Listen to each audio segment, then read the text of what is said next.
Hi, everyone. Welcome. Thank you for joining us on this Thursday on to our Schofield Masterclass, How to Be a Sports Journalist. I'm so delighted. I know we were just saying it, how at this point in the evening, when you finish the day at work, you've got to dig deep. But these masterclasses are so crucial and pivotal because what they do is give real world insight to our early and student journalists, an insight into what it takes and what it means to be a sports journalist. It's all about building your confidence. It's about taking the next steps in your career as a sports journalist. And I'm so delighted because we've got such an incredible panel joining us this evening. So we have Andy Stevenson, who is a presenter and commentator. He's worked for the BBC, the NBC, and Channel 4. You've probably recently seen him over the summer covering the Olympics and Paralympics in Paris. He is one of our senior fellows and mentors. Welcome, Andy. Thank you. Thanks for having me. Delighted that you could be here with us. We have Benny Bonsu. Benny is Director of Daily Content for the Olympic Channel Service. She previously led the editorial team for women's sport at Give Me Sport, where she pioneered the coverage of women's sport in the UK. Welcome, Benny. We have Harriet Pryor. Harriet is a Sky Sports journalist and broadcaster with a focus on the Premier League and Women's Super League. She was formerly a presenter and producer at the Anfield Wrap, a fan channel, and is a regular on Sky Sports News, Good Morning Transfers, and Transfer Talk shows. She's also one of our senior fellows and a mentor for us. And we have Dan Barnes, commissioning editor at The Athletic. Dan was previously deputy editor at Beat Media, a sports reporter at Newsquest. So welcome. Thank you for being with us this evening. And for those of you who aren't aware of what the John Schofield Trust does, since 2012, we have been empowering the next generation of journalists with world-class mentoring, guidance, and support. These masterclasses are a monthly online service that we offer free of charge. So we're very, very grateful to our panel who are here with us this evening. So we're going to kick off with some general questions for all of you, if I may. I would love for you to cover what's been your career journey so far? What has that looked like? So if we start with you, Dan. Sure, hi. Yeah. What do you think about this lady? Oh, Friendly. Older.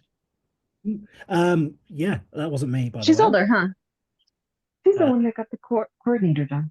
One sec, I can see that we can hear a whole conversation.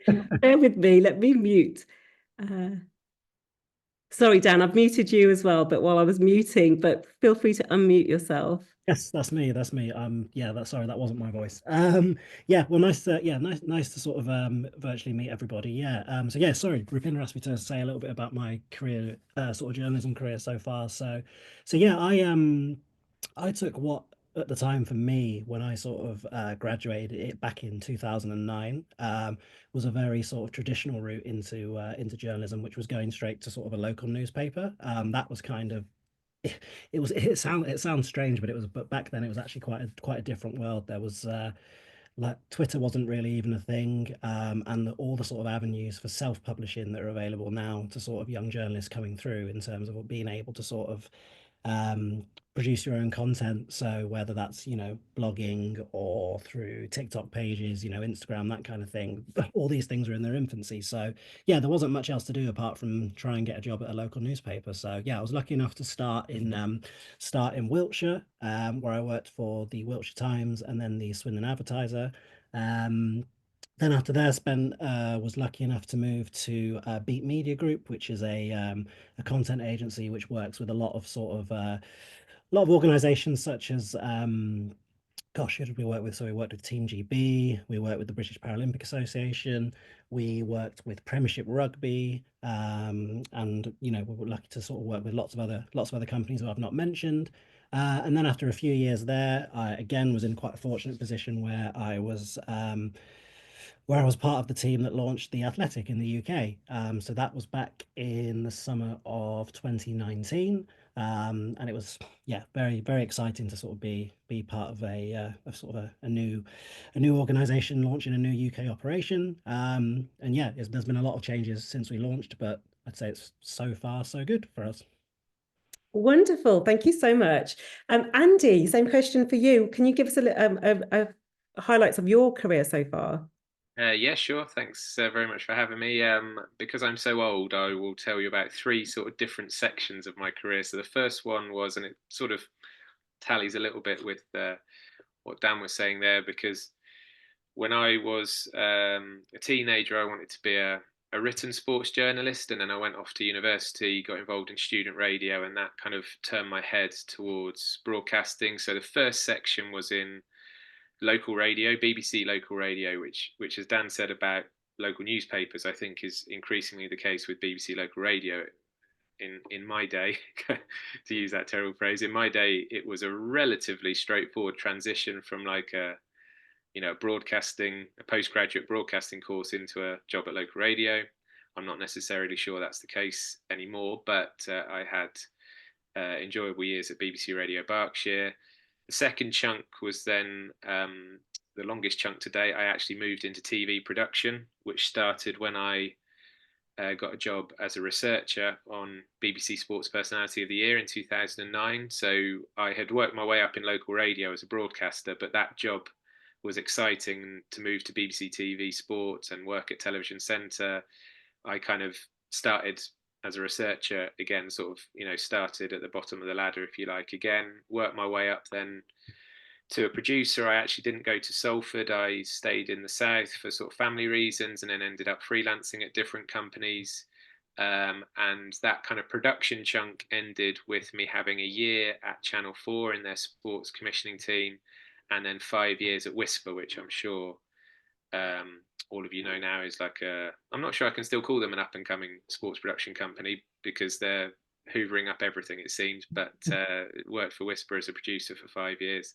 And then the third chunk, the most recent chunk, is that I kind of, during COVID and the lockdown, I thought, hold on a minute, my dream was always to do sports broadcasting, myself, that is, and I had managed to do bits of broadcasting alongside my production work, but I thought the only way I'm going to really follow my dreams really and achieve what I want to achieve is if I quit production altogether. So 4 months before the Tokyo Paralympics, which I'd worked on as a exec producer at Whisper, I quit and have been a freelance broadcaster ever since. So since 2021, like you say, I've been working for a few different clients, and I've been lucky enough to work on some massive events, I guess most notably this summer, which has been a bit crazy. Wow, wonderful. Thank you so much for sharing. Harriet, can we come to you? I'd love to hear a little bit about your career history.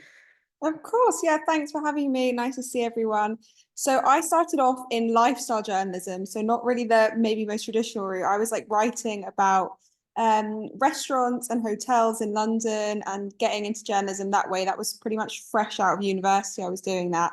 And then I was going to so many football games where I just felt like I wasn't close enough to what was going on, because I've been a football fan growing up. It was kind of my whole life, my whole relationship with my dad, all these things. And I went to the Champions League final in 2019, and I was like, I just don't feel like satisfied enough being in the stands, being a fan.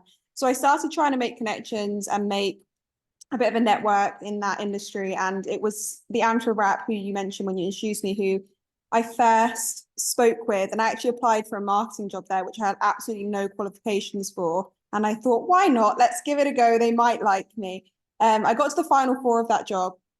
Didn't get that job because like I said, had no relevant experience, but because I got on so well with them, they were like, come on, do a few podcasts, see how you get on, because it was COVID and everything was on Zoom. So I started doing that. And then a year later, a role came up full time, and they were like, why not move to Liverpool? And I didn't know a single person. I had no idea what I was getting myself into. And I said, okay, why not? Let's do it. Moved up on a year contract, ended up being there about 3 years. And while I was there, met a really incredible network of people in Liverpool which is such a supportive city anyway, but I didn't sort of appreciate just how incredible it would be career-wise, because from the Anfield Wrap, I started working for LFC TV, and a lot of clubs don't really like fan media, but Liverpool really embraced that and embraced me. They gave me my first experience on television and broadcasting. I did a show most weeks for them by the end.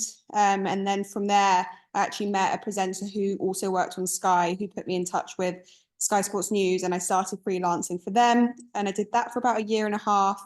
And then when a full-time role came up in the football team, I knew quite a few of them already, so I felt good about it, but I wasn't sure. So two interview rounds later, because we all had to follow the exact same process, I did end up getting the full-time role there. So now part of the football team, full-time at Sky, do a lot of success reporting, game reporting, sit-down interviews, content creation. So our roles were introduced really as to be more all-rounders, because I think definitely the way media has moved away from more traditional routes to more engaging digital first, YouTube first, social first. They wanted people with a skill set that could be used more broadly on both linear and social channels. So that was what we got brought in to do alongside two other colleagues of mine who are great as well. So yeah, that's my very short story of the journey, how I got to being at Sky and get to watch football for a job, which I'm very, very grateful for. I love that. And I love how different your background was. And Benny, welcome. I would love to hear a little bit about your career history and how that's looked and been shaped for you. My God, I think I'm definitely the oldest one in this group. No, my journey in sports is when I look back at it now, I think it's amazing. You know, I've grown up in a family with 7 brothers. My journey, actually, I started in local radio after university, whilst I had a full-time job as a secondary school teacher. And at the time, I couldn't do this full-time. It wasn't paying me enough to not have a full-time job. So I just doing alongside that. Years later, through local radio, I was discovered by BBC World Service. So I actually moved to Salford myself to join the BBC sports team there, doing the evening shows. And then through that, I also ended up at Sky Sports because NBA, they got a contract for the NBA, and I became the voice and the face for NBA for Sky Sports, as well as also doing it for the BBC. Subsequently, the NBA caught on. They came into the UK. It became a big thing in the UK with the yearly games, but also Europe and across Africa. And they needed somebody that knows the market very well and can tell those European and African stories. And I then also joined the NBA. So I was teaching during the day, in the evening you see me on Sky, and then you hear me on BBC. I was everywhere. Wow. Because I had to pay the bills. So I did it whilst also writing as well. Then I think 2018, I decided I was going to give up the teaching because I was teaching full-time as well. Give it up and do this full-time. If I'm going to be successful, I need to be focused on this. So I finished my headship as a head teacher. I jumped straight into broadcasting full-time, and then the COVID hit. And then when that hit, what happened was that all the women were cut first, and I was leading the Give Me Sports women's charge, but the women went first. It was the first thing to go. And with that, I was like, you know, the Tokyo Olympics was also postponed. I was like, they're looking for a new director of content. Why not go for it? Like Harriet, I didn't think I was qualified for it because I was just like, man, this is the Olympics. I'm never going to get it. But 10 interviews later, I got the job, moved out to Madrid. So I've been here since 2019, leading the strategic planning for all the content. So everything you saw this summer of the Olympics, that's what I do. Plan it for our own platforms, Olympics.com, as well as Olympic Channel Services. And the content, you know, we sell on to NBC and the rest of our broadcasters, our right holders, is what I plan as my job now, which I, you know, to this day, I always say is probably the best decision I ever made for myself. But my journey has been, it's been a journey, but a good one. That is so incredible. I hadn't realized that you had shifted from education, and something that has struck me about all of your stories is, and I actually wrote it down, about taking a risk and betting on yourself and going all in. I find that so incredibly inspiring. I would love to hear what's been the story that you're most proud to have worked on. So Benny, we'll start with you. Like what's the story that you're most proud of? I think the story I'm most proud of was when I first started the NBA. NBA is huge. The market is saturated. And I was trying to find an angle of how I can make a name for myself, but also tell those incredible stories no one else cared about at that time. And for me, it was the story of Serge Ibaka. Serge Ibaka was a war child from the Congo who has somehow made it to Spain, was playing in Spain, and then had made into the NBA, but nobody actually knew who Serge Ibaka really was. There was two of them, Serge Ibaka and Bismack Biyombo. And I said to them, I said, hey, listen, no one is talking about the Africans in the NBA. And there's a lot of you. Why don't you let me tell your story? And I started all looking at me like, I'm not sure. They don't care about us, whatever. We told the story. They allowed me, and at that time I was doing a freelance piece for True Africa, which is a magazine. And they took a risk, and they said, we'll pay for your flight, but come back with something good. And Serge let me stay in his house for 5 days. He was playing for the Oklahoma Thunders at the time. And we did kind of a GQ style shoot, told a real story. And it's a story that till this day, when I see Serge, modeling in the big fashion shows with Gucci and so on and so forth, I look back and I remember the first time he was in the NBA and nobody knew his story. And, for me, it's such an incredible story because of also his journey from war-torn Congo to being one of the biggest stars in the NBA. Wow, that's incredible. Thank you for sharing that. Harriet, what about you? What's been the story that you're most proud of? I love that, by the way. That was a great story. I think probably for me, and it might be the case for a lot of people, the first thing I ever did, which I pitched myself to Sky Sports News, which was on fans supporting food banks, which is an incredible initiative around football clubs, which basically helps support local food banks using the power of football and the power of football fans. And they're really prominent in Liverpool. And what I think is, sorry, I keep going in and out of Bird, I don't know how to stop that. But I think what's so incredible about the initiative in Liverpool is how closely they work. Liverpool and Everton work alongside each other. And the slogan is hunger doesn't wear club colours. And I'd seen a lot about it. And because I live in Liverpool and I know how deeply, especially after COVID, that issue affected so many people in the local community, especially around Anfield. I was like, I just feel like we need to put a spotlight on this, and we need to be able to show this to a wider audience, because most of the Premier League grounds now, and in Scotland as well, actually have fan supporting food banks facilities outside their stadium. So if you're on the way to a game, you can just drop off a tin of something, or you can donate whatever you can. So I pitched it to Sky without speaking to anyone from the fan supporting food bank side, which was probably a bit of a risk, but I just thought, I'm sure they'll want the coverage. So I was like, right, I said to my producer at Sky, I feel like we need to do this. I feel like if I can get it over the line, will you let me lead on it? By the way, I'd never produced, presented, pitched a single thing to Sky before, so it was absolute madness. And the producer went, yeah, why not? Let's give it a go. So I went to Fan Supporting Food Bank and said, can we do this? Would you like it? It'll be like a 5-minute package, go out on the Sky Sports News channel, on YouTube channels as well. And they were like, yeah, but we want to do it, not just the Liverpool one. We want to make it like London based. We want to go to Scotland as well. And I was like, okay, this has become a bigger project than I anticipated, but ended up, producing on my own, presenting the strands, getting everything together, gathering it all myself with basically one camera op and an editor. Did the edit with the editor as well, which was all a totally new experience for me. And I loved the piece. Most importantly, they loved the piece. And it was just a good bit of like, I feel like sometimes you feel a bit lost in journalism, like how can you get your voice out there? How can you make a bit of a difference? And that for me was a good way of doing that.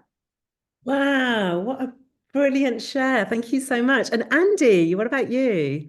I think for me, it was one of these like incredibly lucky moments that can come along every so often. And again, it was during the COVID lockdown. I was actually on furlough from my full-time job at Whisper, and just to keep myself from going insane, I interviewed British Paralympians from my kitchen, because I had good contacts and good relationships with a lot of them. So I just message and say, look, will you chat to me? Blah blah blah. It's only going to go out on YouTube, but are you up for it? And they were, and that was all going along quite nicely.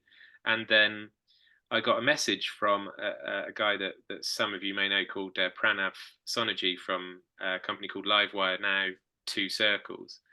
And he said, oh, can't wait to work with you again, really looking forward to it. And I texted back saying, what are you on about?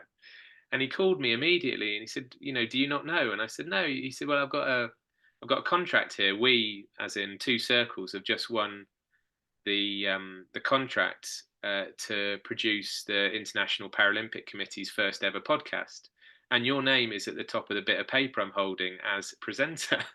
And this is literally the first I had heard of anything to do with this. I didn't even know this podcast was happening. Anyway, to cut a long story short, that podcast then ended up being an incredible experience because again I was able to do it from home, and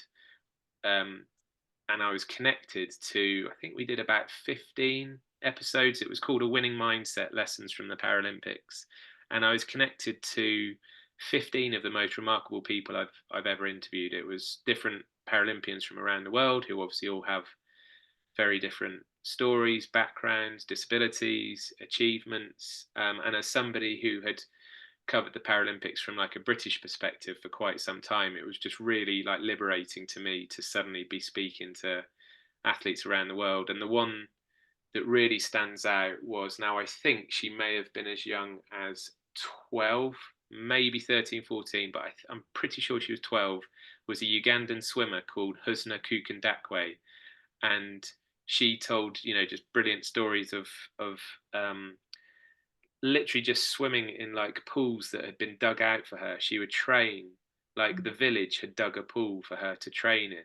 Anyway, this was back in 2021. She went on to compete in Tokyo and again in Paris. And actually, the International Paralympic Committee do quite a lot with Husna as like a figurehead of Paralympic sport, particularly from Africa, of course, but just as a great example of somebody who came from very little to suddenly now being quite a star. And it's been great to sort of follow her progress. So I think that podcast that just sort of fell into my lap, and her in particular, that interview, probably one of the best things I've ever done. One of the most satisfying things I've ever done, I would say. Wow, thank you so much. That's given me chills. And Dan, what about you? What's been the story that you're most proud of? It's a tricky one because in the last, I'm an editor, so in terms of I don't really write much these days. It's more a case of sort of overseeing things and managing writers towards big projects. But the first thing that came to mind when you asked that question was a piece that I oversaw at The Athletic it was a few months into the pandemic in 2020, I think June 2020, and it was the headline was "Why Are Football Crowds So White?" And it was a very powerful sort of statement to put in a headline, and we kind of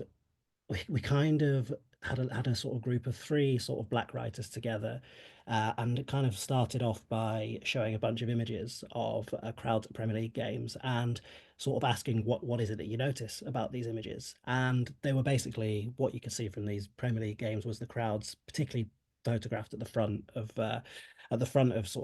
stands whilst action's ongoing, were very white, very male. We kind of just looked into sort of the reasons why that might be. And it kind of just was able to sort of dig into not just obvious things of, there being racist chants from time to time and things like that, but more sort of socioeconomic factors and factors why despite sort of the fact that there's obviously nothing wrong with black people or Asian people going to football, culturally a lot of it is sort of embedded in sort of white culture, really. And we kind of, as well as doing this piece, we kind of did a follow-up podcast on this, which was very important and got a big reaction. And sometimes when people say got a big reaction, they kind of think that means, oh, it really stirred the pot, really got people angry. And it did as well. It did, if I'm honest, to a degree. As soon as you talk about race, obviously people get very defensive. But one of the most important sort of points to make is there was nothing pointing about this piece. It was not a criticism of white culture or the fact that it was, or even say that it was a problem that football crowds were very white and very male. It was just explaining the reasons why this might be and how it's sort of embedded in culture. And yeah, I think it just comes to mind as kind of something I'm most proud of, because we were able to do it with a group of black journalists, which is in our industry is not a common thing to be able to have people have a team together that can do that. And it was something that was quite sort of brave to publish as well, to sort of ask a kind of question and point at something that might have been staring people in the face and not being scared to. Because yeah, as I said earlier, you do, when you talk about race, you do, and even just point something out, even if you point something out positive, for example, you get you get many people shouting, why are we doing this? You know, we're in the middle of UK Black History Month, and you know, we're running Yes. and I've, you know, when's White History Month, and why is, you know, why would you, why are we reading about this? You know, these are all things that you hear. But yeah, it was something that, yeah, something that comes to mind just because it did feel very, it felt like something you didn't see much of in sort of mainline written journalism, in terms of, and that's not to sort of pat ourselves on the back at The Athletic, because it's not, you know, we shouldn't be thinking, oh, you know, we're amazing, we got a group of people together, so we're the kings and queens of diversity, for example. But yeah, it's just something that, in terms of being able to really ask a question that a lot of people might be quite scared to ask previously, that's something I feel quite proud to have worked on, I think. Thank you for sharing that. And what came to mind as you were sharing it, that's the role of journalism, is to, you know, it's the elephant in the room. But thank you so much. Those are such powerful examples. Bearing in mind, we have early career fellows and student fellows with us. One of the things that they like to explore is, what does a typical average working week look like for each of you? Now, bearing in mind, you've got very different roles, and I'm sure there's no such thing as an average working week, but it would be really amazing to give a flavour of what that looks like. So let's start with you, Dan. What does that look like for you as an editor? Yeah, so we've obviously got a large sort of a large number of writers and quite a large sort of editorial team as well. So as an editor, you know, to put it in the most simple terms, you know, my role involves kind of management of writers. We also will have I'll have a number of writers who might range from sort of club writers or more general writers, sometimes a women's football writer, sometimes an esports writer, that kind of thing. But, you know, basically we'll be sort of managing those people. So basically, your day might start with an editorial meeting in the office, where we'll sort of discuss, you know, what are we actually, you know, what's going on in the world and what do we want to tell people about, we're in sort of in football and in soccer. And then after that, it would be a case of usually having individual meetings with writers. And then after that, it would be just working through copy and stories, you know, that we've got. We're obviously with The Athletic, we kind of specialized in long reads. So our sort of editing process of things is a lot more time consuming than maybe a lot of other traditional sort of print outlets, really. So there's kind of a lot more time spent just because of the word count, which was something we were kind of infamous for when we first launched. But yeah, after that, but as well, that's kind of a typical day. But obviously, in terms of, you know, there will be sort of live match coverage to coordinate. So, for example, depending on your week, you know, your week might be split up into different shifts. So it's not just necessarily a 9 to 5 on. There might be late shifts, for example. So, for example, last night was Champions League duties, and I was sort of overseeing our reporters at the Liverpool game. So that was a case of, you know, speaking to them, being in touch throughout the game, seeing what they're writing. We had a sort of live article that was published at the end of the sort of at the final whistle. So speaking to two of our reporters who are in Germany, one who was a Liverpool reporter and one who was actually our German football writer who was writing about Leipzig, and then sort of working with the team on some of our other sort of Champions League coverage on the evening. But yeah, I think that's sort of roughly a flavour of what. Yeah, that's given such a thorough flavour of what you do. Andy, what about you? Because we were saying earlier, it's so seasonal, and but what does an average week look like for you? Yes, so Rupindra and I were laughing when I called in to the meeting before everyone joined, and I was saying, when people say to me, "Are you busy in the summer?" I'm like, "Yeah, no, I'm really busy. Yeah, it's fantastic." And then when they ask me in the winter, it's a bit like, "Well, you know." So I'm completely freelance, and my work is quite heavily skewed to the summer, particularly this year because of Olympics and Paralympics.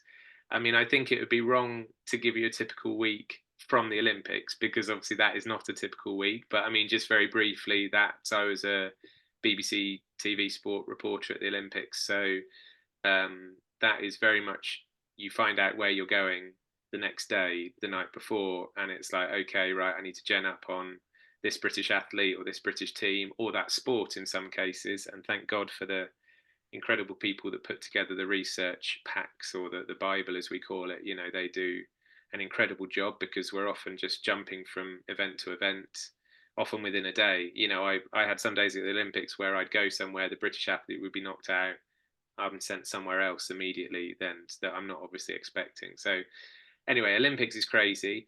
I will tell you about a sort of typical week as things stand now, or maybe a typical week as I would like it to be. So my most regular work through the winter is BBC football reporting. So most Saturdays I'm reporting for Final Score at usually a Premier League match or Championship match.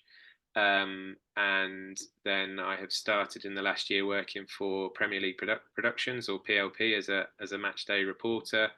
So occasionally, say on a Sunday or a midweek, I will be at a match for them.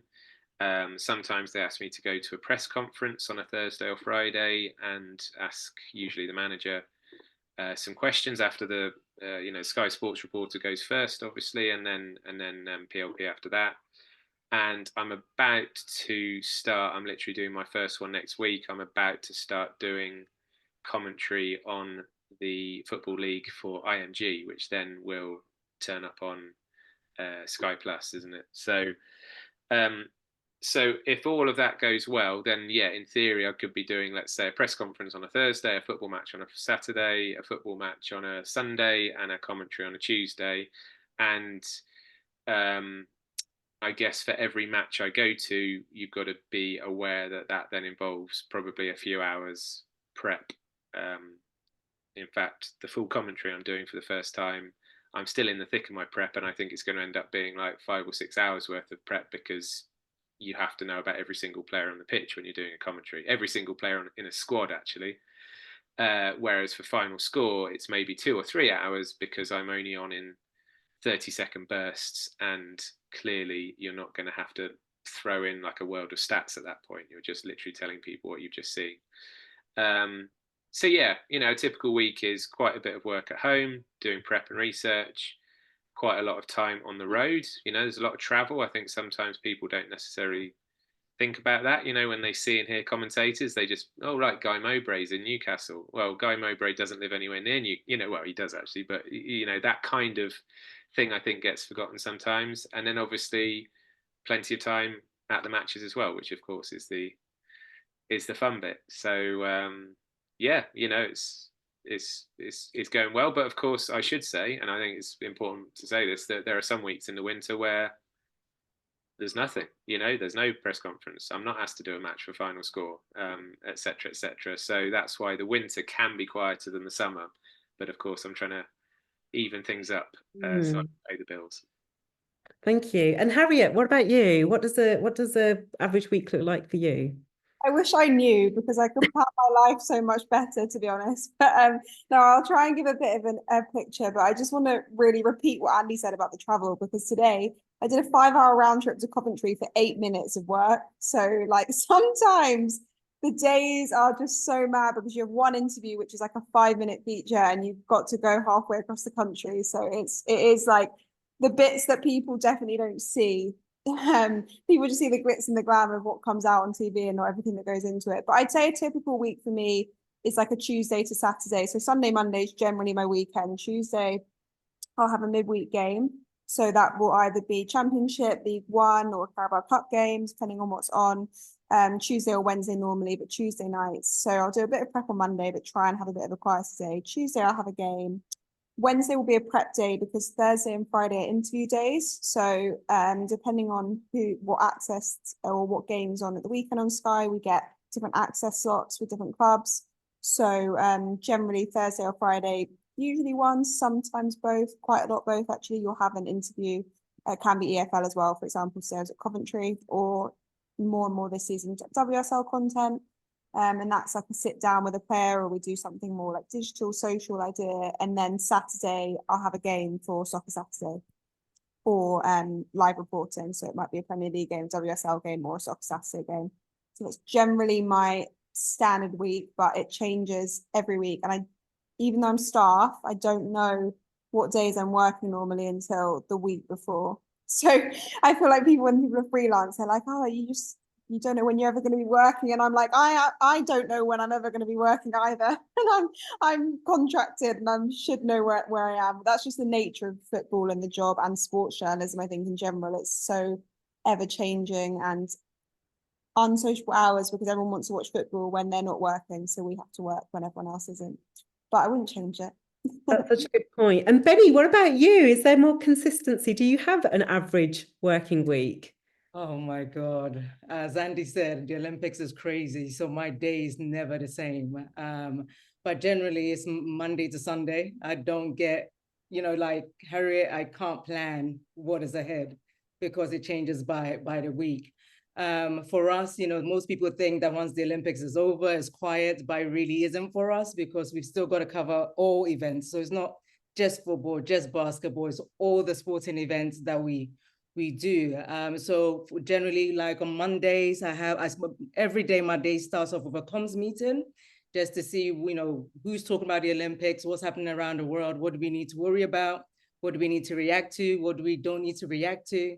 And then we have a team meeting because for my editorial team, not only my team in Madrid, but we also have teams around the world. So we have teams in India, teams in Japan, team in Africa, America, Brazil. So we have to meet with all of them to ensure we're all on the same page and we're all following the editorial plan for that week. And then I'm either on a call I'm not on a call in a meeting with our DDNA team, which is our data team, to ensure that the content we're producing is working. And if it's not working, why not? So we go through all of that. Once that's done, meet with the SEO team for them to give me feedback on what is working and what is not, and then put all of them together again in the afternoon to discuss a plan of action. When I'm not doing that, I'm on a plane going to our next host country. So our next host country is Milano Cortina for the Winter Games. So working with that team to develop the content strategy for Italy and also giving them the information they need to plan, SEO-wise, data-wise, production-wise, what the website is going to look like, how we're designing it.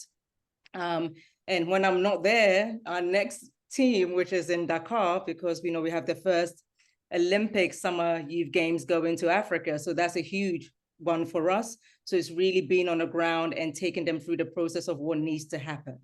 When that is not happening, I'm back in Madrid, working on platform, improving our platform, working with our commissioning team to look at what documentaries or series or films we're working on. Some of you may know we're now working in partnership with Netflix. So we're producing a lot more original content that is going on Netflix. Whilst I'm talking about it, I should mention our new one, Simone Rising, which will drop tomorrow. So please do check it out. So we're doing that as well, but most of my time is based on what we are doing throughout the year. We now have the esports games, so also planning that. And then obviously the Olympic qualifiers for Italy, we also have to cover that. So we're looking at over 200 events in a year out of an Olympic year of things that we have to cover on top of planning for an Olympic year, if that makes sense. So it's no rest for the wicked at the Olympics. Well, thank you for sharing that so candidly, because I think, yes, you're right. I think many of us may have just assumed once the Olympics has packed up and moved on that, but you've painted that picture really beautifully. I've got a couple of other questions, but I'd like to also tell our fellows that have joined us, if you have questions for our panel, please put them in the chat. And if you'd like to ask them directly at the end, you're very welcome to unmute your mic, but I'm very happy to ask on your behalf as well. So earlier I asked, what is the story that you are most proud of? I would love to find out, what's the story that's been the most challenging for you? So Harriet, should we start with you? Is there a story that's been particularly challenging? Oh, I'm trying to think. Can I have like a minute of thinking Yeah, time? of course. Does anyone have anything that's come straight to mind? Dan, Andy, Benny? I mean, I've had challenging moments with footballers, but I can't talk about them in public. Oh, go on. No, I know. I appreciate that. I feel like there's always loads of like logistical things. Like I have actually got one. I shot in a cafe called Home Baked, which again was a community initiative I was doing for Sky Sports News, and they were just like the best people ever. And I when I was talking to them off camera, I just wanted all of that energy to come onto camera. But you have to actually appreciate so often when you're dealing with people who aren't trained in journalism or haven't got a journalism background, maybe their stories aren't going to translate as well when they're on camera because they're so nervous. They're so aware of what they're saying, what they look like, all these elements that maybe if you're in front of camera all the time, you don't think of. So that for me was a huge challenge, trying to share how incredible their story is. The fact that the community bought this bakery right outside Anfield and now is funding all these incredible community projects around Anfield with the money they make from selling pies on match day. Like it was amazing. And they were so amazing. And the cameras turn on and they'd be like, yeah, we sell pies and it's really nice. And I'm like, okay, right, we're going to do this. We're going to get this, right? And it did work eventually, but you just have to try and really grow that relationship then on a personal level. So they trust you, and they trust you when you sit down with them. And it's not just them feeling like you're putting a camera in their face because you want a good story. It's because you actually really relate to what they're saying and you want to share it. So those things, along with the logistical challenges when you are out and about on the road, and when tech doesn't work and camera equipment is broken, and I'm sure you guys are working with the Olympics when you're in so many different settings and you don't know exactly what tech is available and what you're going to get. Those are the biggest challenges, but also, yeah, really trying to get the best out of people when you know it's in them, but they don't maybe want to show it on camera. That's such a great example. Thank you so much. And it's a really powerful example of where you care about the story so much and you want that to translate, but the prep work and the work that you have to do to make them feel comfortable. Dan, Andy, did anything come to mind for either of you that's been particularly challenging? Go on, Dan. Oh no, I was saying after you, but challenges, I don't know, it's difficult. It's hard to think of a specific sort of story really, but I just think that I think maybe similar to some of the stuff that Harriet was saying, that like challenges can come from nowhere that are just you just have to adapt to on the fly, really. I mean, I've had like it's kind of silly, but like again, it's kind of a weird logistical thing. But I covered the Women's World Cup in 2019 in Paris. Well, sorry, not in Paris, across France. But my second stint was in Paris, and my first stint was in Rennes. And traveled out there. I was strangely going to be. I was actually out there to cover Scotland, and I was covering Scotland for a bunch of Scottish newspapers back in the UK. That's who we were sending stuff back to. But yeah, it can just sometimes you can be as prepared as you want. You can know exactly what you're going to do. It's match coverage. It should be your bread and butter. It should be the kind of thing you know exactly how to do. You love football. You know how to cover matches, and just my FIFA accreditation just not ready. I queued of hours because that's how long it takes in accreditation centers to be told, and get told by the man on the man on the desk, like, oh, not ready. And okay, so I'm like, okay, so can I come back? And yeah, I'll come back. And I basically spend something close to about 18 hours in this accreditation center. And obviously, do I get my accreditation before the game? No, I don't. So, having to sort of think how in the world you're going to actually sort of cover a match that you haven't been able to get into, and everything was done correctly. Obviously, the accreditation was applied for. I knew I was supposed to be in there. There was a seat in there with my name on, but they just, I don't know, they had a bunch of volunteers who were behind on behind on printing out passes and just wouldn't, I don't know, just wouldn't do it for reasons unbeknownst to me. So yeah, just having to sort of like get quotes from people who I know are there who might be able to help me out. As boring as sort of watching the game on a VPN in my hotel room, like, and still having to sort of not pretend that you were there, but effectively write as if you are there. Obviously, being 5 minutes in a hotel 5 minutes away as well, and it just being down to some bizarre logistical reason that you've not done anything wrong. So yeah, weirdly, that was the first thing that majorly popped to mind, really. But yeah, just a point that yeah, these challenges can come from anywhere, and you can go into a situation or chasing or a piece of work where you have a clear idea in your head of how you want to do it, but that's not the way it works out all the time, really. Something or a curveball can come from anywhere, really. And that's such a great example of sharing something that was outside of your control. There's nothing you can do, but has an impact on the job that you're there to do, and how much you have to think on your feet, and the network that you've established. So that, I thought it was a really great example. Andy, did anything come to mind for you? Yeah, it was I was a producer on a documentary series for the Olympic Channel, actually. Then you say on it. No, it was absolutely nothing that the Olympic Channel did that made it difficult. It was just it was 7 years ago. It was a series called Flame Catchers about the Winter Olympics, and we went back to previous host cities, and we had to tell stories from the perspective of the athletes of that country. So like Lillehammer, we had Norwegians, and Salt Lake City, we had Americans. It was a very difficult project just in terms of the sheer number of shoots we had in different places in the world. But actually, one of the most difficult things was the number of different languages we had to translate and subtitle. And then, of course, when we actually did have Benny will laugh at this, we actually did have a commissioner change halfway through. So actually the goalpost moved slightly because the new commissioner that came in kind of decided to completely change the duration of the series and stuff like that. But again, I'm not being critical. It was actually the right decision, but it meant that all of the stuff we'd carefully crafted and translated and subtitled had to be kind of thrown up in the air again, and we were on quite a tight deadline. And yeah, it was it was a real challenge. But actually, the fact it was so challenging made us sort of proud to get it over the line, to be honest, and sort of pull it off to a certain extent. So I wouldn't say it's sort of the finest work I've ever done. I wouldn't necessarily tell people to go and like search for flame catchers, but we got it done, and yeah, that was that really.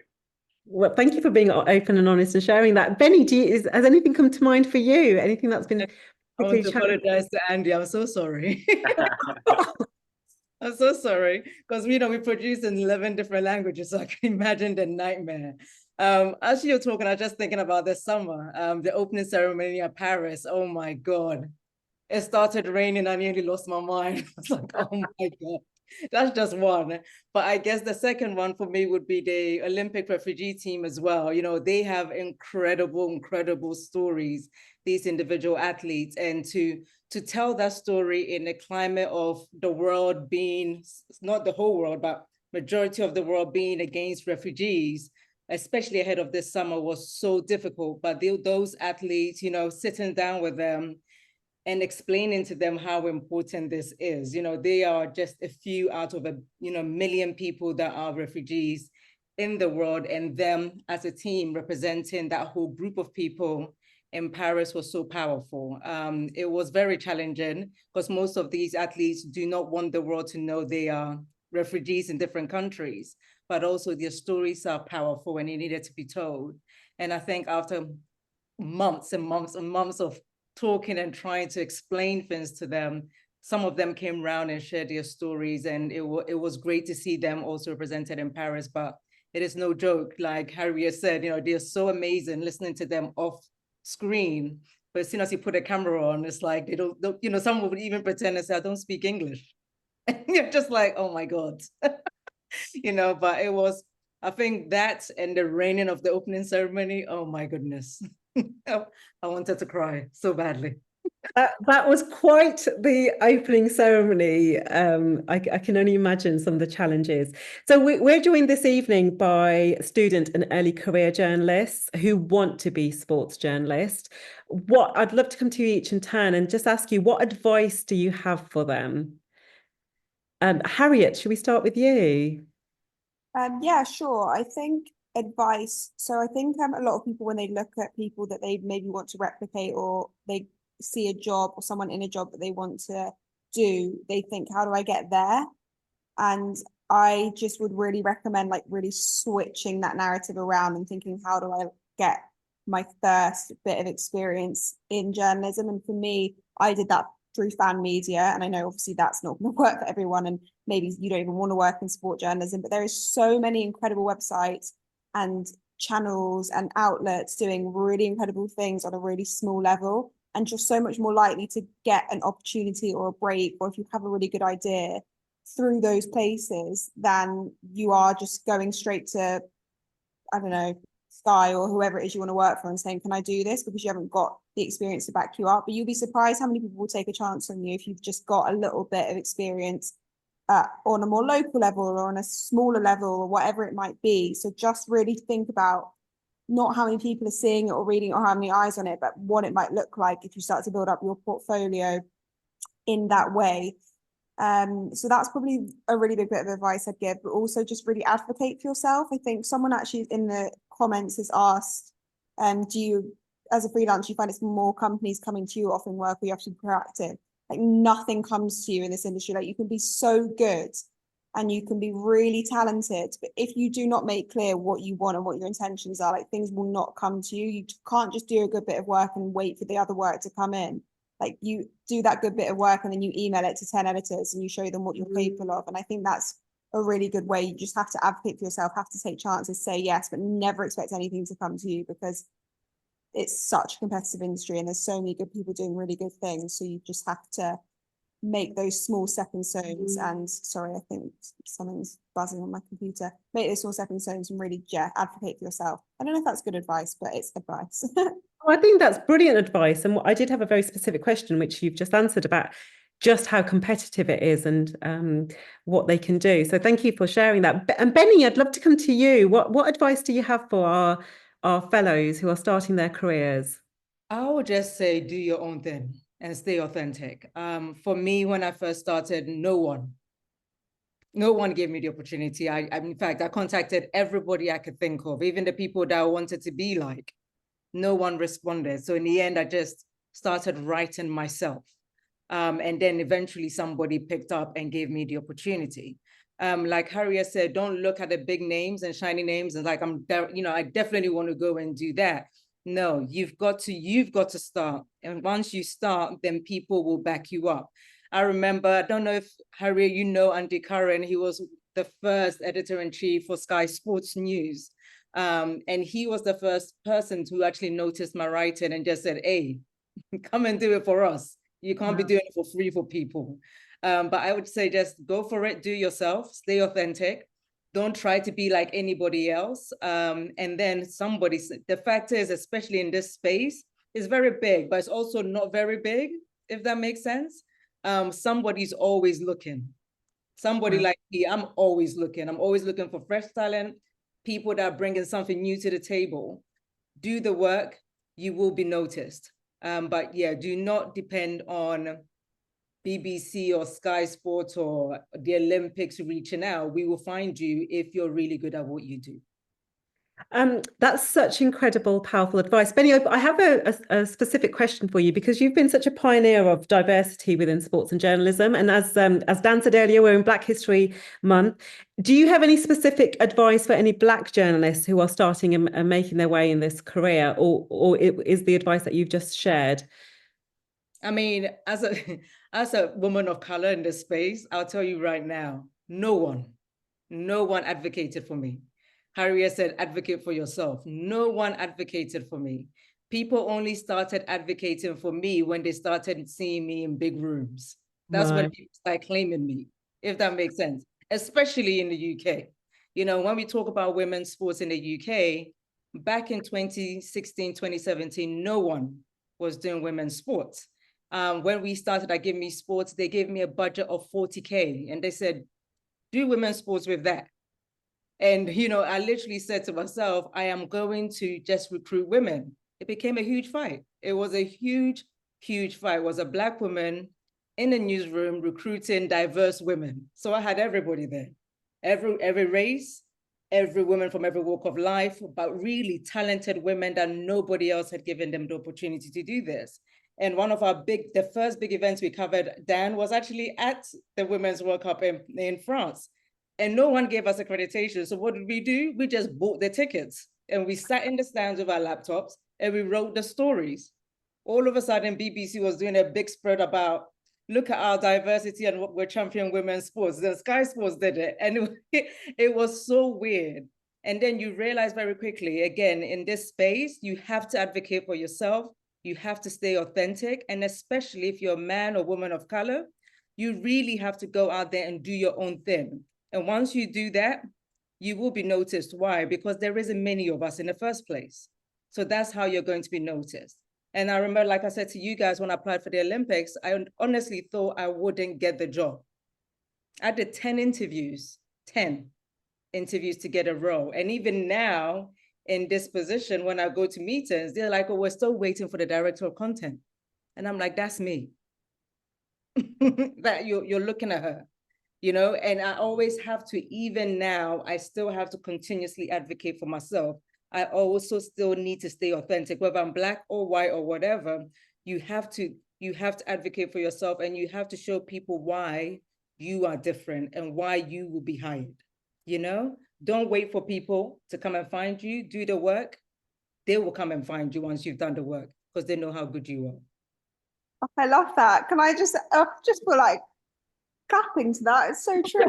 Yes. I've got a pencil here, but can we just pretend it's a mic? That was incredible. Thank you, Benny. Andy, what about you? What advice would you give to our aspiring journalists? Yes, similar in, I mean, I don't know whether this might come across patronizing, because often I say this to young people who haven't sort of even really started out on the path. And I know a lot of the people sort of watching this now are already doing this kind of thing. But I think it's worth saying anyway, that when I have like 16, 17-year-olds asking me this question, or even 18, 19, at Whisper, we had a relationship with Royal Holloway University, and some first year students we would kind of mentor. And I'd say, to be honest, now, and this is kind of ties in with what Harriet and Benny have been saying as well, you can get yourself noticed without having a job. You know, 20 years ago, when I wanted to be a sports journalist, I would have had to rely on my local paper, like taking a match report from me.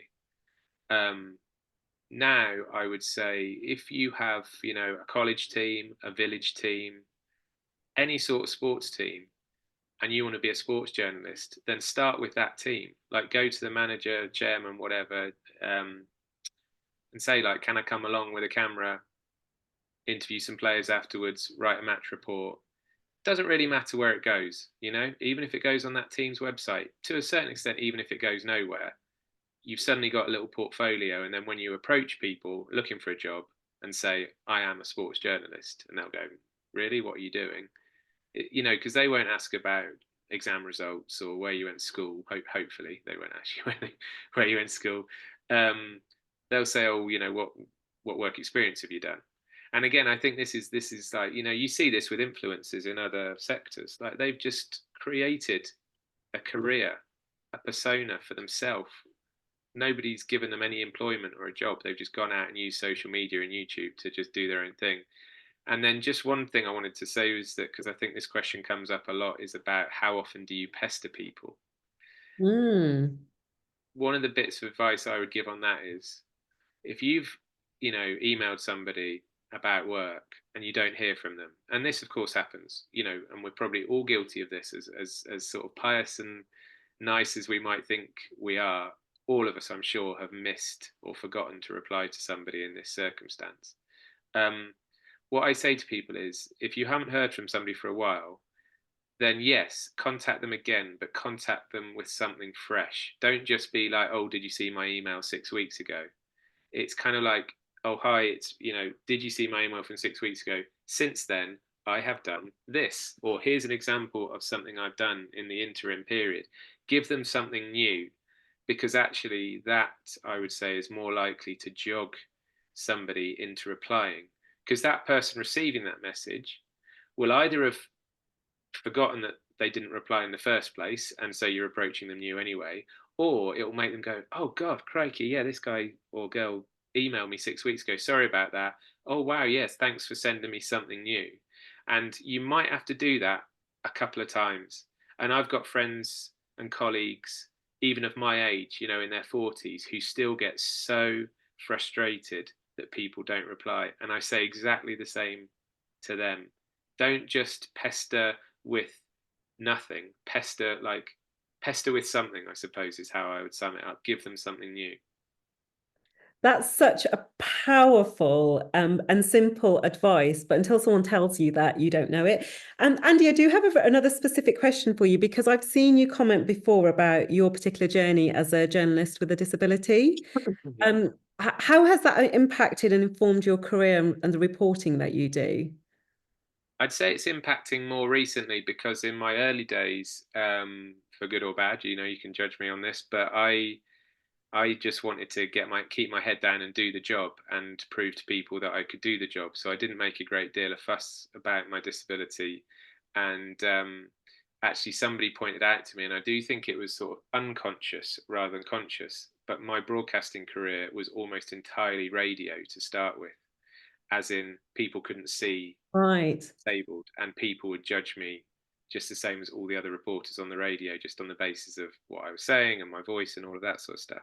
I don't think that was a conscious decision, but I think it suited me because it was like, okay, well, nobody knows I'm disabled. I'll just prove that I can do the job first. As I have got older, I realised that I do have a responsibility to help younger people coming through and sort of put myself out there. The whole sort of, you can't be it if you can't see it.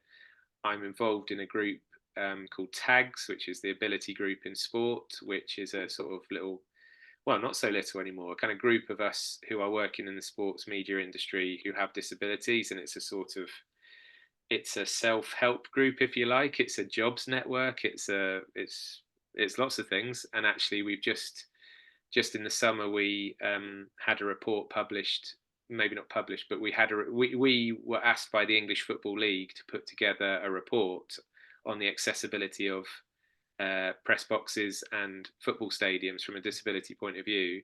And the Football League are taking on board it's a 90-page document that collectively we wrote, and they're taking on board some of our findings. So actually, TAGS is making an impact. I can't take credit for TAGS, by the way. It was a couple of other colleagues that set it up, but I'm sort of one of the sort of more senior people within it trying to push it forward. But I would say, if there's a person with a disability on the call now, I would say actually you're coming into this industry at a good time, because actually things have improved. And it's still going to be tough for you, don't get me wrong, and you'll still have to do all the things that Benny and Harriet have spoken about, advocating for yourself a lot. But actually, I am beginning to see more disabled reporters at the events I go to, and crucially, not just the Paralympics. That is a massive thing for me, in that I absolutely adore the Paralympics, and I do want to be known as an authority on the Paralympics. But actually, when I go and report on a Premier League football match on a Saturday afternoon, or I go to the Open Golf Championship, or I go to Wimbledon, those occasions are so significant to me, because they show that I'm a sports reporter and not just a sports reporter on the Paralympics. So yeah, I think things have improved, and I think it's a pretty good time to be coming into the industry in that sense. Well, thank you so much for sharing. Thank you for sharing all that you're doing with that. Dan, over to you. What advice would you have for our early career and student fellows here this evening?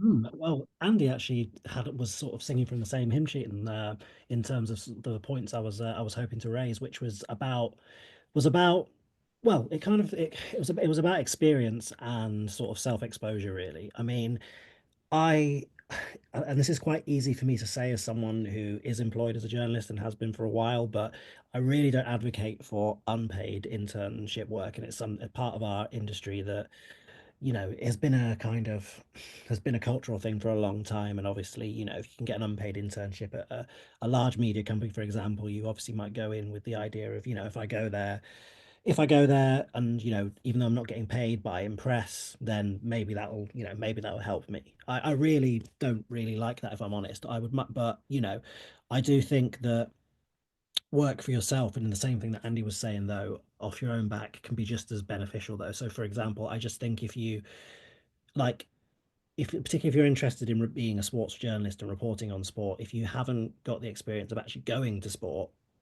then which certain graduates are applying for jobs saying they've never done a match report, or they've never actually been to a game, they've just watched it on TV, then that is, you have to sort of put yourself out there. So you should be looking at local sports clubs, whether it's a local football club, local rugby club, local women's football club. In particular, looking at the areas where there's not enough courage. Non-league football in particular is a huge thing for this. Not something you should do week on week, but if you, for example, can say contact your local non-league football team and say, look, can I help you on match days? Can I help do your match reports? You're giving yourself that experience, and those kind of organizations like that, they'll be happy for the help. They will be, I can't speak for everyone, but they will be, they may not even have a dedicated media team. It might just be the chairman's son who just writes a few paragraphs and sticks it on the website. Do you know what I mean?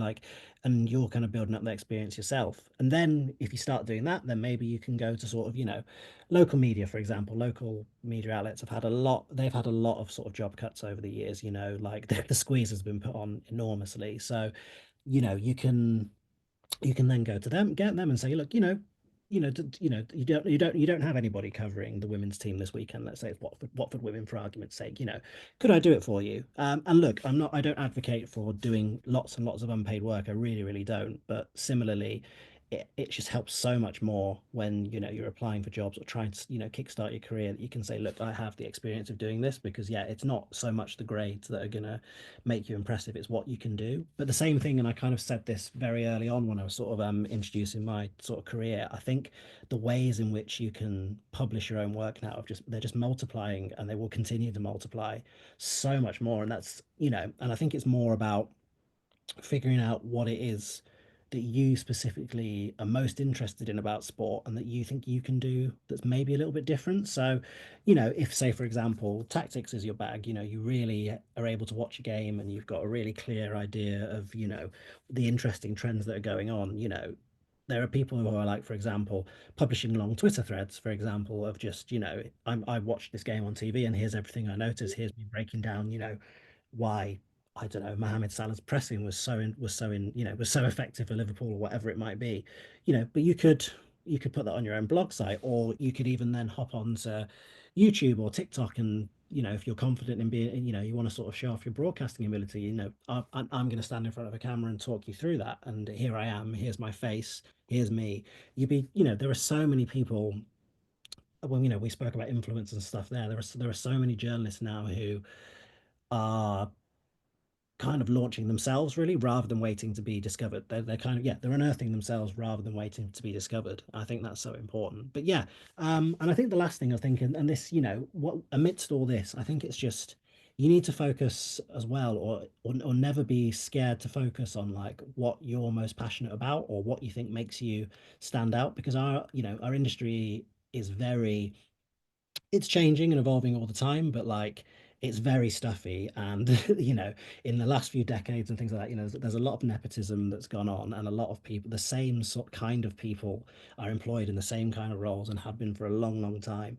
But whether it's like, is it, I don't know, so whether your own sort of interests can be used to bring color to stuff that you do. So, for example, like, this might sound like a silly example, but this is the kind of thing that would stand out to me. If you're lucky enough to go to a game and you can hear the music being played out of a football dressing room, for example, um, you're going to be there amongst a group of, let's say, 10 journalists. The other night journalists might not have a clue, like, what that song is that's booming down. They might have no idea.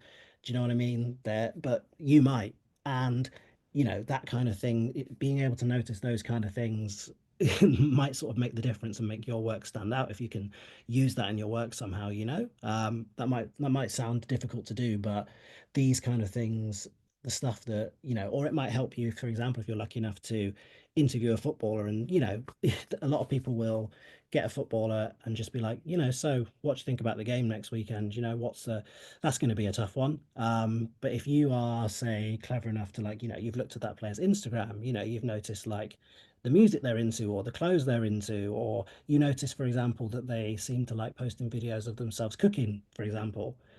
Ask them about that. Ask them about that, and that is the kind of thing that you're going to get a much more interesting story out of. And a lot of people won't think to do as well. So yeah, a few different things there, but yeah, I think that's a lot of things that I think you should try and keep keep in mind, and yeah, try and sort of use your own passion and your own interests, and never be afraid to do that as well. I love that. That's gold right there, Dan. Thank you so much. And I'm going to come to the questions that we've had. And actually, the first one has been DM'd to me, and it's for you, Dan. So, what advice do you have because you are an editor, if anyone's looking to create a pitch and looking to get commissioned, what advice would you have for them? Yeah, definitely. So I think it's really tricky, but it's obviously like a golden question that you get asked a lot. I mean, I think you need to be clear when you're trying to sort of come up with a pitch. Say you've got a pitch for, this is this feature. I'd love to do this. You need to, I think you need to kind of have a sort of skeleton framework of everything that you would want, every sort of little step that you will be able to undertake when doing that. So not just, I want to go, I'm going to pluck a random thing out there, but I want to go, there's a brilliant story going on in oceanic qualifying, and I want to go to Polynesia for you because there's a great story going on there about a team that's I don't know, they've rebuilt themselves after a scandal. I don't know, I'm making something up, but do you know what I mean? But I don't just want to, you don't just want to hear, if you sort of send that to someone as brilliant, it might be a brilliant idea, and you might think, yes, this is great. This, I want to take this to someone, but brutally, your reaction might be like, well, why don't I send someone to do that? Why do I need you to do it? Mm.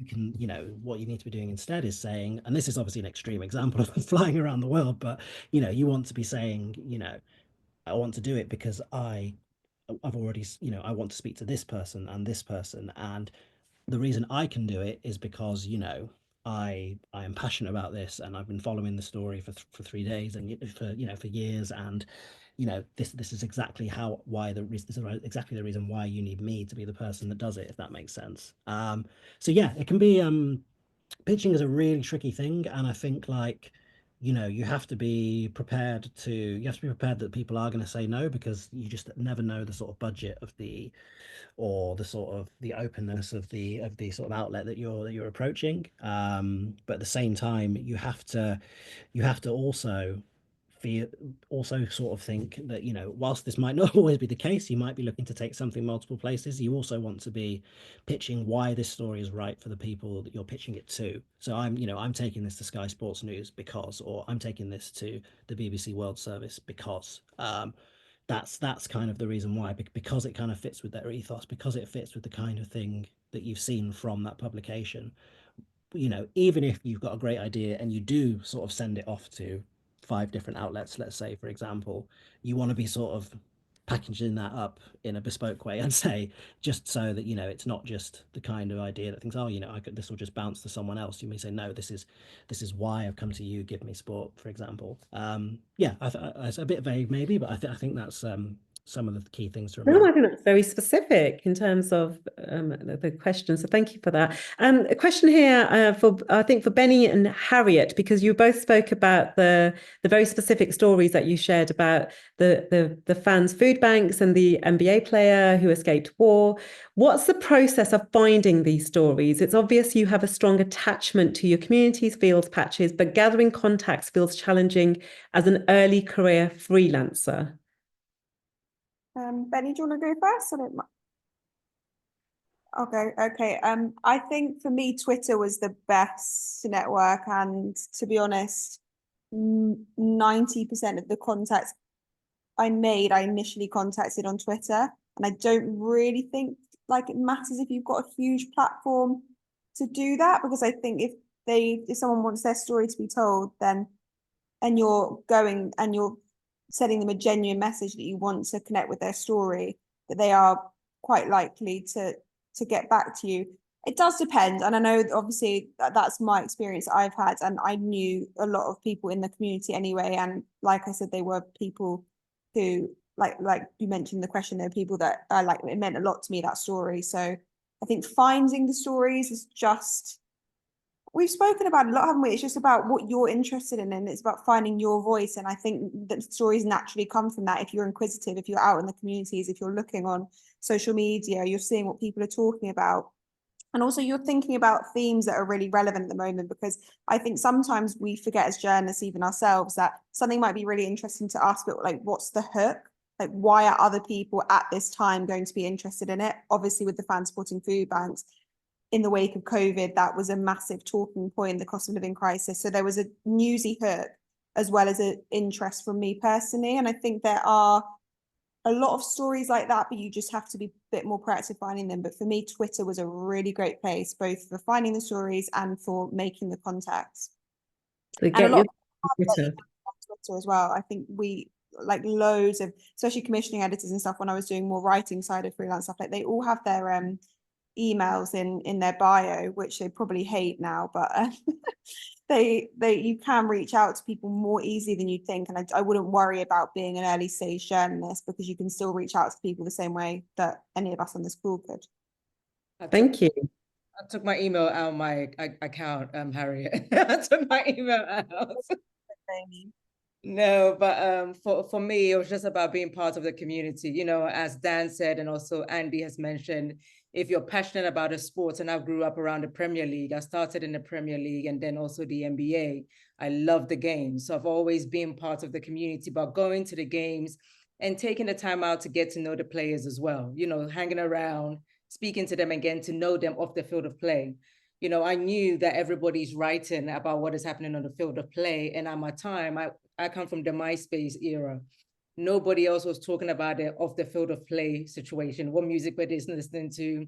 What fashion were they wearing? What were they doing when we're not playing basketball or football? So that's how I got my contact back in the day and built, it became more of a family. So if I said to Serge, I want to tell your story, he knew he could trust me to tell the human story, not the sensationalized story for the 5 minutes of fame, but the human story of his story.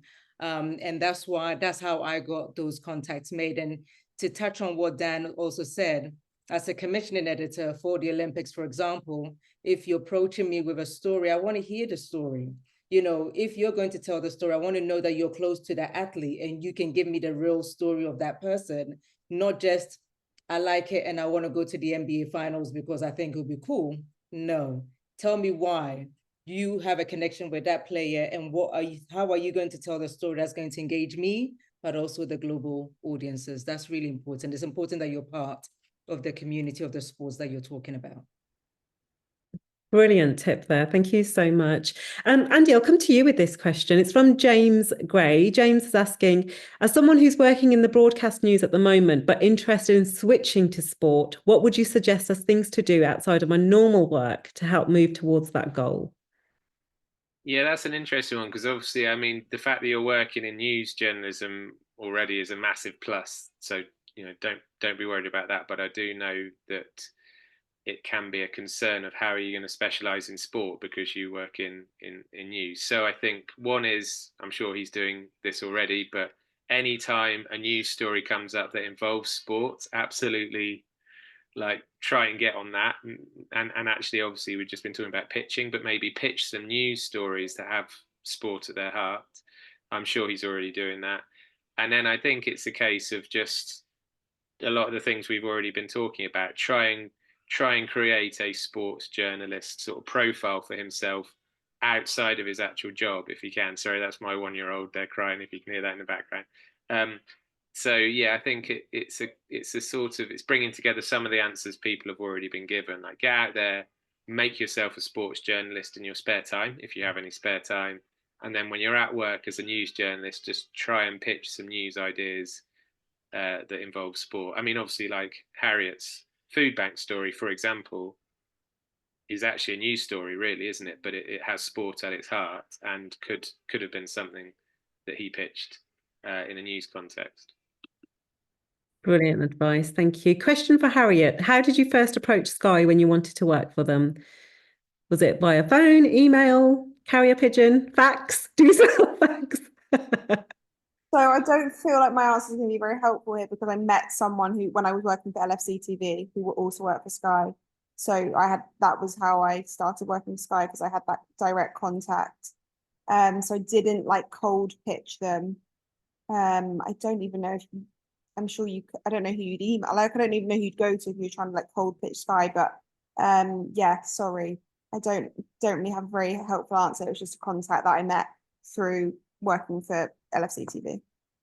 Well, I think there's something there about networking and like all of you have said today about following your passion, following what is it that excites you, and how that then opens doors to other opportunities. I feel like that's the key there. Well, yeah, on that then, the slightly more helpful thing is that I got asked to do that LFC TV show at 11 o'clock that morning, and the show was at 1 p.m. and I'd never done TV in my life before. So everything inside me was like, don't do it. This is so stupid. This is so stupid. And I was like, oh, what's the worst that could happen?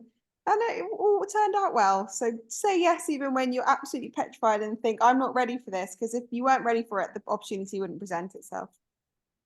Oh, I love that. Thank you. So Sana has asked a question around started an MA in broadcast journalism, would love to pursue a career in sports journalism.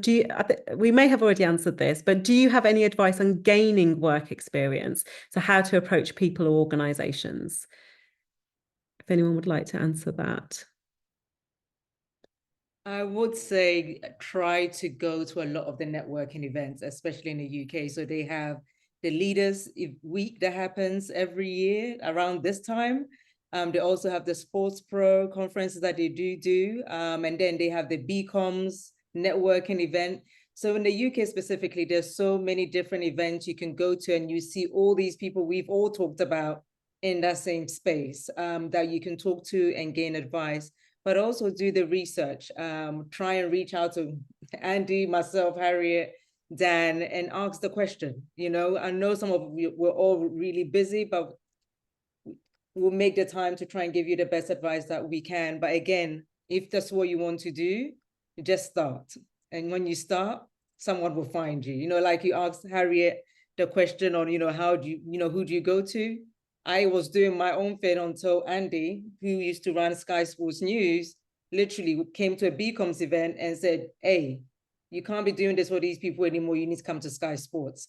People will find you. Don't worry about it. If you're good, they will find you.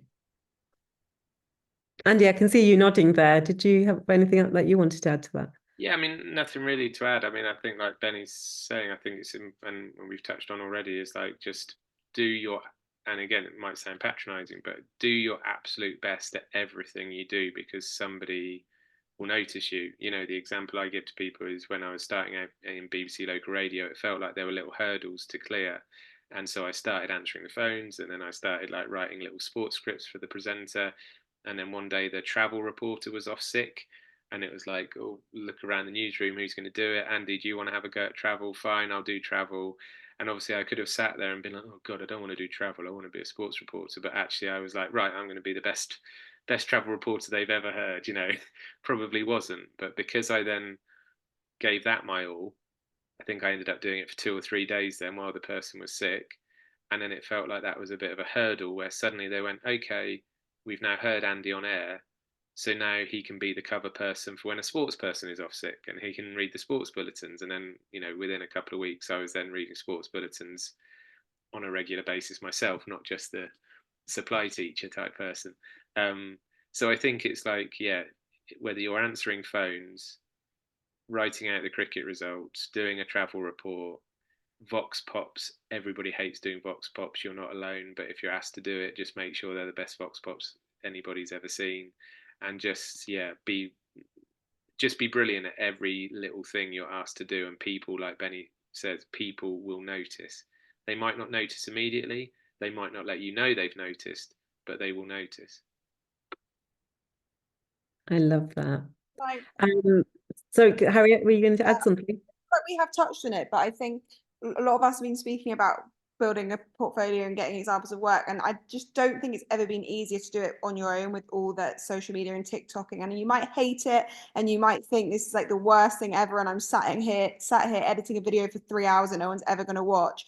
But when you then get a chance to be at a networking event in front of an editor, you have this whole page of content which you've created yourself, which you can show them. And I really think that's a great place to start if you're feeling a little bit lost and you're feeling like, how do I get my voice, my stories? Because you're building your authenticity, you're building your voice by doing that and creating content on your own. So definitely nowadays, like, you need to be, if you want to take that route, need to be going down creating content for yourself and getting yourself out there, because it's a great way to start. And it's probably never been easier. I'm not saying the industry is easier than ever, because it's probably harder than ever, but making your own content is a great way to go about starting out. Also learning those little skills, you know, how to edit a podcast, how to edit a video, how to edit other people's writing, all of those little things that is boring to do. Honestly, that's really helped, because if somebody like me call you for the Olympics, I'm like, hey, I need you to come to Milan and work. Are you able to edit? If you say no, then it's just like, oh, okay, let's find the next person. But if you're able to put two things together, come, let's go. Yeah, I think a lot of people don't realize how many people that are on screen or on air started in production. I did 2 years in production. Like, if you know those basic skills, you know how to edit, you know how to find stories, you know how to research, reach out to contacts. Those skills are really invaluable. And the majority of people on air at Sky Sports now started in production or as junior APs. So don't rule out the production side just because you want to be doing stuff that's in front of camera or on the radio or writing, all those things. Great advice. So I want to finish all these questions here. There is a question directly for you, Harriet. What has been one of the biggest challenges before and since working for Sky Sports? Okay, good question. I think I don't know if I like talking about this because I feel like I'm very privileged and I've had a load of really positive privileged experiences, but obviously being a woman in football comes with its own territory, and I won't lie that when Joey Barton tweeted a video of me, it was probably the worst day I've had in my career because I was on air when it happened and I was coming back out of a break knowing that everyone was talking horrible things about me online. So that was hard. But he had nothing to say about my content, just that I look like I should be on EastEnders and not on a football show. So, you know, if people want to have that opinion about me, that's fine. But that's hard. I think the aftermath of that was really, really difficult because it felt like for a month when I was pretty new into a new job, a lot of people online felt really empowered to say really horrible things. And it's definitely quietened down since, and the nice voices have started to take over again. But there was a month there where I was like, oh, I don't know if I can do this. Like, I don't know if I can be like overly objectified on the internet every day when I'm trying to do my job, if I can be told I should be in the kitchen every time I do my job, if I want to be asked who I've sort of done things with to get to where I am. Like, it was really bad for like a period of time there. So that's probably the biggest challenge I've had. And what was the other part of the question? What has been the biggest challenge before and since working? And I think you've answered that. Since, definitely that. And then before, I don't know, I just feel, I think probably just making sure I found my own voice. That was probably the hardest thing because you are really conscious not to push the boat too much and not to say too much, and you want to find your authenticity, but you don't want to be too controversial. So that was probably the hardest thing before, but I feel like I'm finding that still more and more every day. But yeah, people on the internet can be rude, and when you do a public facing job, it's hard. However, just keep doing it, because the reason they're doing it is because they want to be in your position and they're not. So you've got to keep moving.